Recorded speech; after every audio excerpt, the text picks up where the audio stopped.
What's up, Tailgaters? You're in the booth with Tailgate Nate today. Welcome to my channel, and Group of 5 preview predictions for Championship Week continue as we take you to the Mid-American Conference. Yes, the Mid-American Conference. The championship game houses two teams that have double-digit win totals this year, and it's a rematch of the game that was played earlier this season. A 21-17 win for the Toledo Rockets in the regular season. They will hope to continue that here in the MAC championship game from Ford Field, but the Miami, Ohio Redhawks are going to look to spoil Toledo's hopes at possibly being able to prove to the College Football Playoff Committee that, hey, we, the Toledo Rockets, belong in a New Year's Six bowl game. We'll dive on everything here from Redhawks and Rockets here in a minute, but before we do that, you guys know I got to say thank you for all the love and support the channel has seen. If you want to continue to show your support for the channel, I'm sure you guys know how to do it by now. But in case you don't, this first video of mine you're watching, let me tell you, pretty much anything you do to interact with the channel helps to support it. So whether that's liking, commenting, sharing, hitting the subscribe button, ringing the bell, or just simply by watching the video, you're helping to support what I do here on YouTube. And I'm very, very grateful for all the love and support that I have gotten here on this channel, especially as of late. But that's enough about me, about how you can support the channel. Again, I'm very appreciative of whatever you guys are willing and or able to do. Let's talk about the MAC Championship. It'll be held in Ford Field from Detroit, Michigan. And oh boy, MAC Championships usually are very fun. This one is going to be extra fun as we got two teams with double-digit win totals entering this game. Let's go ahead and dive on in to the stats that both of these teams have put up so far this season. We will start out here with the Miami, Ohio Redhawks, and throughout most of this season, Gabbert.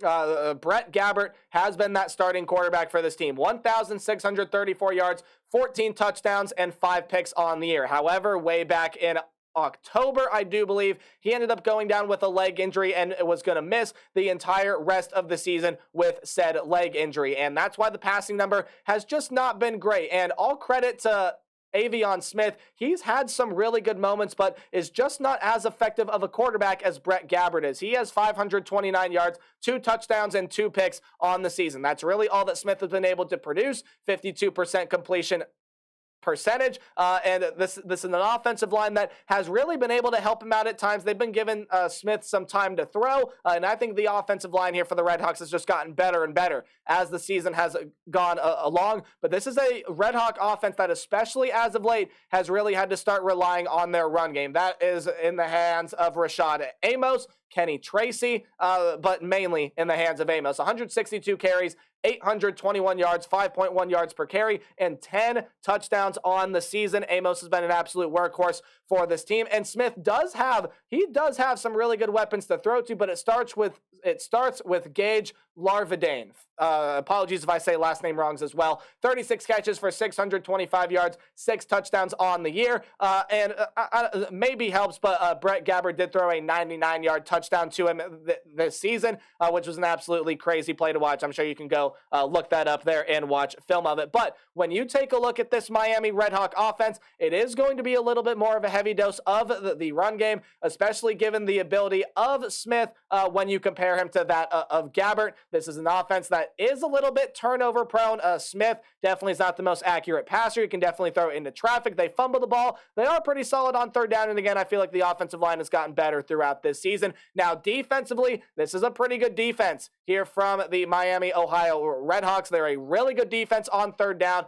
They force turnovers here and there, but they don't really have to that much because their rush defense, hey, pretty darn good. Their pass defense, also pretty darn good. 49 passes defended, 9 interceptions for the Redhawks secondary this year, but they really, really excel at being able to create pressure to opposing quarterbacks. 33 sacks on the season is what the Redhawks have, and they have 3 guys that really dominate that stat line. The biggest name there, Caden Woolard, 9.5 sacks on the season. Brian Ugwu has 7 sacks, and then their second leading tackler, triple-digit tackler in Ty Wise, has 7. Their leading tackler, a very phenomenal linebacker, and Matt Salopek has 3 sacks, 125 tackles on the season. And you want to talk about passes defended, Ryan Strader. Again, apologies if I said that first name wrong, but 12 passes defended on the season. He's been one of the best defensive backs in the Mid-American Conference all season long. But again, really good defense here on third down. They're a sort of bend but don't break defense, and they do it really, really well. But they're going to go up against a very high-powered Toledo offense for just the second time this year. Now, they did only hold Toledo to 21 points in their previous meeting, but it feels like this Toledo offense is just ready to explode. DeQuan Finn, his stat line maybe has not been good as it has been in some years past, but don't get it twisted. DeQuan Finn is a very, very, very good dual threat quarterback. Through the air, 2,384 yards, 21 touchdowns, and 8 picks. On the ground, 110 carries, 530 yards, and 6 touchdowns. Now, DeQuan Finn does not have to carry that load himself. No. The rushing attack is led by one Penny Boone, 1,359 yards, 15 touchdowns, 7.4 yards per carry on 183 carries. The man is an absolute workhorse himself. He is really, really, really, really good, and it's part of the reason why Toledo is rushing for almost 211 yards per game, or I should say over 211 yards per game. I really should say like almost 215 yards per game. And when DeQuan Finn decides to drop back and air it out, hey, he's got some weapons to be able to do it there, right? Jerjuan Newton is probably the most notable name out there. 43 catches, 570 yards, and 9 touchdowns. Junior Vandeross, 38 catches, 505 yards, 4 touchdowns.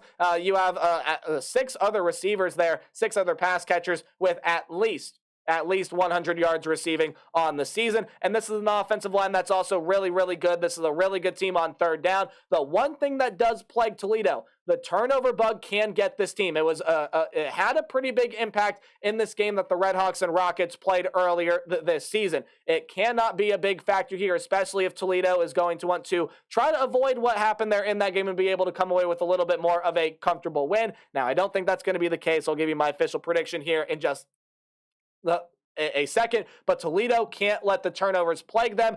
8 interceptions, all of them thrown by DeQuan Finn, and 11 fumbles on the season. Moving over to the defensive side of the ball, very similar to the way that the Redhawks play their defense, right? They're sort of a bend but don't break defense. They have a pretty solid rushing game that can also generate, or a pretty solid rush defense that can also generate pressure to the quarterback. 34 sacks on the season, but unlike Miami, it doesn't really just come from one guy. Yes, you do have Judge Culpepper that really dominates it, but besides him, you got 5 or 6 guys there that can really produce and have at least 2 sacks this season. So really, really good production from their defensive front. It does start with Judge Culpepper, though, an absolute leader, an absolute workhorse in the middle, in the interior of that defensive line, being a defensive tackle.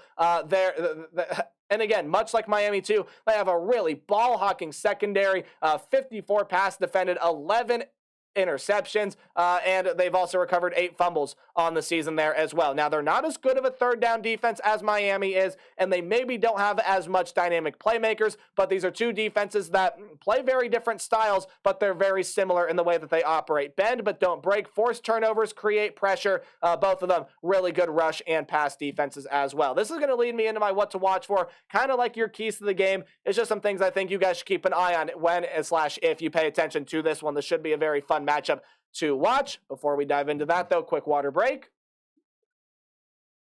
Not sponsored by Gatorade, by the way, but make sure you guys stay hydrated out there. Water is important. Without Brett Gabbert, the run game is going to have to set the tone. Now, you're definitely going to have to be reliant here on the run if you are the Miami, Ohio Redhawks, right? You got to be able to run the ball really effectively. Amos, and maybe get a little bit more heavy dose of Kenny Tracy here in the game to be able to run the ball. Now, we know that Smith can get outside of the pocket and run as well. Avion Smith does have a rushing touchdown on the year, is averaging 3.4 yards per carry, but he's really going to have to come to life as a passer in this game. That is what is really just not necessarily dragged Miami down. Obviously, they're still sitting here in the Mid-American Conference Championship game, but it may be very well what limits Miami, what Miami is able to do on the offensive end. And I think Smith needs to be a guy that comes to life offensively. This needs to be a guy that just needs to be able to hit those shots down the field